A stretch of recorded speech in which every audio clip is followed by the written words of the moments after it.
Hey it's Sans, so welcome to a new video। तो friends, Aristotle जो कि believe करते थे कि एक फोर्स रिक्वायर्ड है एक ऑब्जेक्ट को हॉरिजॉन्टल प्लेन में रखने के लिए। अगर हम सिंपल भाषा में कहें तो एक बल चाहिए ताकि हम एक चीज को एक ही हॉरिजॉन्टल प्लेन में चला सके, मींस एक ही दिशा में कांस्टेंट स्पीड के साथ चला सके। लेकिन उससे कुछ 2000 साल बाद गलीलियो ने एरिस्टोटल की व्यूज को बिल्कुल ही ठुकरा दिया। गलीलियो ने काफी एक्सपेरिमेंट्स किए और उन एक्सपेरिमेंट्स का निचोड़ गलीलियो के लिए यह निकला कि अगर कोई फोर्स अप्लाई ना की जाए, मींस अगर कोई बल भी ना लगाया जाए, तो एक ऑब्जेक्ट अपनी कांस्टेंट स्पीड में एक ही लाइन में चलता रहेगा। मींस हमें कोई फोर्स चाहिए ही नहीं एक ऑब्जेक्ट को कांस्टेंट स्पीड में एक ही हॉरिजॉन्टल प्लेन में चलाने के लिए। और उससे कुछ समय बाद सर इज़ैक न्यूटन ने भी कुछ मोशंस को एनालाइज किया और उनके फेमस 3 लॉज ऑफ मोशन निकाले जो कि 1687 में पब्लिश हुए थे। तो आज की वीडियो में हम जानेंगे उन 3 लॉज ऑफ मोशन के बारे में। तो फ्रेंड्स, इस वीडियो शुरू करने के पहले बात कर लेते हैं आज के स्पॉन्सर के बारे में। So this video sponsored by shopping bird. Shopping bird deals in all brand first copy clothings accessory shades all branded in very reasonable price. अगर आपको वैरायटी ऑफ शूज चाहिए, अगर आपको वैरायटी ऑफ क्लोथ्स चाहिए, तो शॉपिंग बर्ड से best option और कुछ हो ही नहीं सकता। कॉन्टैक्ट डिटेल्स आपको यहाँ पर दिख रही होगी, make sure to check out. So चलो शुरू करते हैं आज की वीडियो को। So let's go.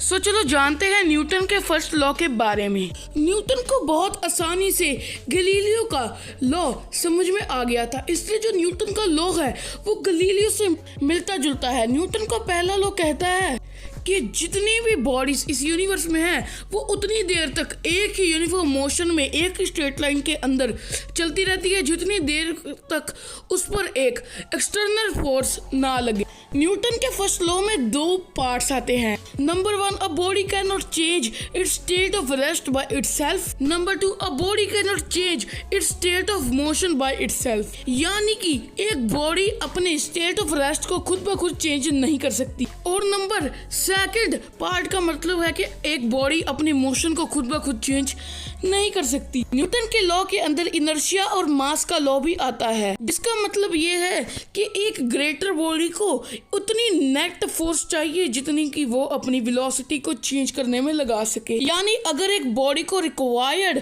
Net force नहीं मिलेगी तो वो अपनी वेलोसिटी को चेंज नहीं कर पाएगी, उसको उतनी रिक्वायर्ड फोर्स देनी होगी। यानी जितनी हम फोर्स बाईसाइकिल को चलाने में लगाते हैं, अगर हम उतनी ही फोर्स ट्रेन को चलाने में लगाएं तो ट्रेन बिल्कुल भी नहीं चल पाएगी, क्योंकि उसको उतनी रिक्वायर्ड फोर्स नहीं मिल रही जितनी उसको चाहिए। यहीं पे खत्म होता है न्यूटन का फर्स्ट लॉ। अब हम जानते हैं न्यूटन के सेकंड लॉ और उसकी इंपॉर्टेंस के बारे में।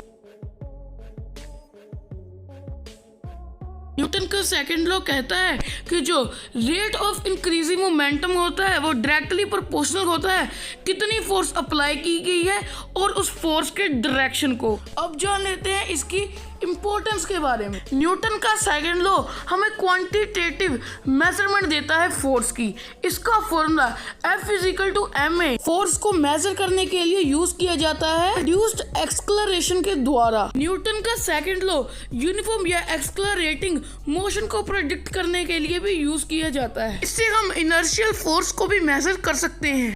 आप सोच रहे होंगे कि तब से मैं इनर्शिया कर रहा हूँ। इनर्शिया का मतलब क्या है? इनर्शिया का मतलब है lack of energy, means energy का कम होना। यहाँ पे न्यूटन का सेकंड लॉ खत्म होता है। अब हम बात करते हैं न्यूटन के थर्ड लॉ के बारे में। न्यूटन का सेकंड लॉ डिस्क्राइब करता है कि फोर्सेस मोशन को इफेक्ट करते हैं। लेकिन क्या आपने सोचा कि ये फोर्सेस आती कहाँ से है? सोचो, नॉर्मल सी बात है। ये फोर्सेस तभी आती है जब कोई ऑब्जेक्ट इस फोर्सेस को किसी ऑब्जेक्ट के ऊपर लगाता है। जैसे कि हम टेबल को पुश करते हैं, दरवाज़ा खोलते हैं, तो हम उसके ऊपर फोर्स लगा रहे हैं। जब हम टेबल को पुश करते हैं तो हम टेबल के ऊपर फोर्स लगा रहे हैं। जब हम दरवाजे को खोलते हैं तो हम दरवाजे के ऊपर फोर्स लगा रहे हैं। इसका मतलब फोर्स एक ऑब्जेक्ट से दूसरे ऑब्जेक्ट के ऊपर लगती है। इसी कॉन्सेप्ट को न्यूटन का थर्ड लॉ चूर चूर कर देता है, क्योंकि जो मैंने आपको पीछे कॉन्सेप्ट बताया, यानी कि एक ऑब्जेक्ट से दूसरे ऑब्जेक्ट के ऊपर फोर्स लगती है, वो बिल्कुल ही गलत है। फोर्स कभी भी इंडिविजुअल और आइसोलेटेड नहीं हो सकती। फॉर एग्जाम्पल, जब आप नेल को हैमर से दीवार पर लगाते हो तो हैमर भी अपने आगे से नेल के ऊपर फोर्स एक्सर्ट कर रहा होता है और नेल भी अपने वैक्सिक हैमर के ऊपर फोर्स एक्सर्ट कर रहा होता है।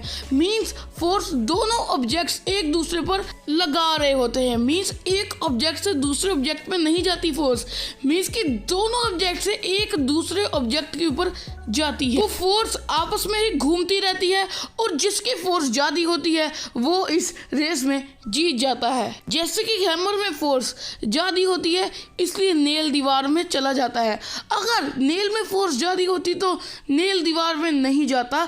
हैमर नेल को कभी दीवार के अंदर लेकर जा ही नहीं सकता। तो फ्रेंड्स, आई होप आपको न्यूटन के 3 लॉज ऑफ मोशन समझ आ गए होंगे। अगर आपको ये वीडियो पसंद आई तो इसको लाइक कर देना, सब्सक्राइब कर देना मेरे चैनल को। मैं मिलूंगा आपको अगली वीडियो या किसी शॉर्ट में, तब तक के लिए बाय बाय।